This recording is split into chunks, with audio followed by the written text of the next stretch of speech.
Okay, let's think about something for a second. What if the US couldn't make life-saving medicines fast enough during a crisis?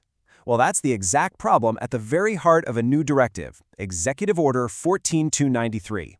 Today, we're going to break down how this presidential action is trying to slash the time it takes to get new pharmaceutical plants up and running. So, what's the problem it's trying to solve, and what's the plan to fix it? Let's dive in. Right out of the gate, the order hits you with this. This isn't just about business or logistics, it's being framed as a direct threat to national security. The whole argument is that having to wait up to a decade for a new drug manufacturing plant is a massive vulnerability. And that right there, that's the fundamental problem this entire order is designed to tackle. So let's really dig into that why.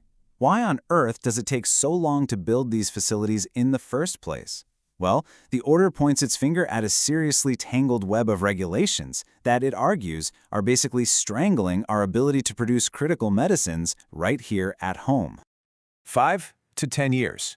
I mean, just think about everything that can happen in that amount of time. A whole new pandemic could emerge, a global supply chain could totally collapse, or a medical breakthrough could be sitting on a shelf, ready for mass production, but with nowhere to go. This isn't just a number, it's a critical bottleneck that stops us from being able to respond quickly when we really need to. So what's actually causing that 5 to 10-year delay? The order basically lays out a regulatory obstacle course. You've got this maze of federal, state, and local building codes. Then you have super complex zoning laws, and these really drawn-out environmental reviews. And if that wasn't enough, add in unpredictable inspection schedules and just a mountain of permits for any new or even just expanded facility. It really paints a picture of a process that's completely snarled in red tape. Okay, so we've seen the maze of red tape. We get it, it's a mess. So how does this executive order plan to cut through it all? The whole strategy really boils down to one key word: streamlining. But what does that actually look like in practice? The core idea is pretty simple, actually. It's to make the whole regulatory process faster and way more predictable. And the way they want to do that is by cutting out duplicative or unnecessary requirements. Now, this isn't about getting rid of rules altogether, but about making the system work smarter and more efficiently. The main goal is to create an environment where building a pharmaceutical plant here is a clear, timely process, not some decade-long gamble. But this isn't just wishful thinking. The order gets right down to business by assigning specific jobs to 3 key federal agencies. You can think of them as the team that's now in charge of making all this streamlining actually happen. So, let's meet the players and see what's on their to-do list. First up, we've got the heavyweight, the Food and Drug Administration, or the FDA. They are right at the center of this entire operation because, well, they're the ones who give the final green light to any new drug manufacturing facilities. They're the ones who make sure everything is safe and effective. So the order hands them a very specific 5-part mission.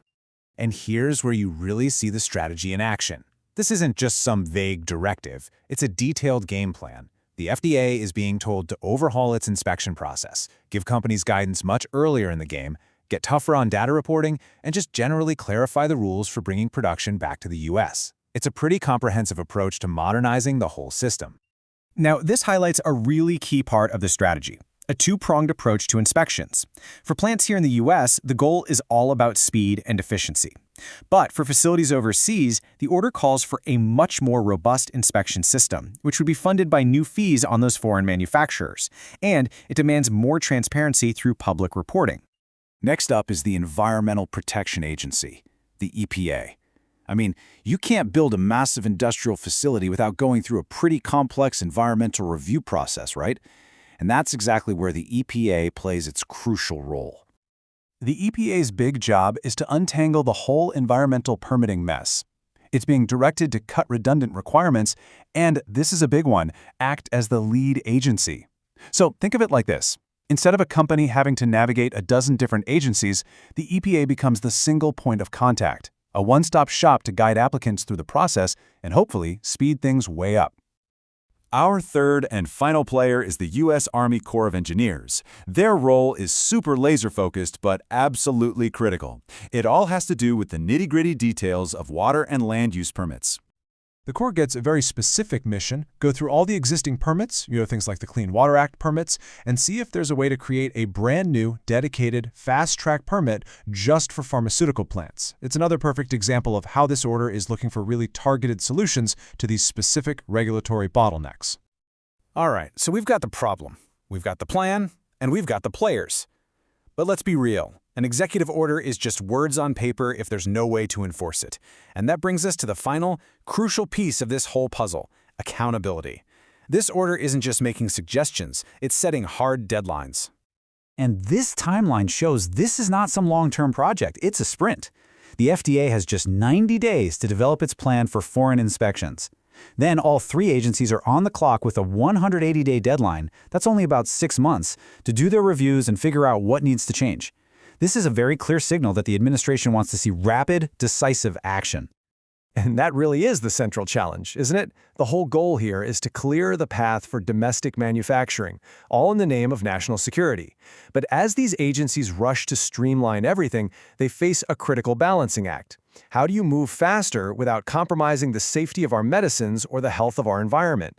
That's the billion-dollar question that's going to determine whether this whole plan is a success or a failure.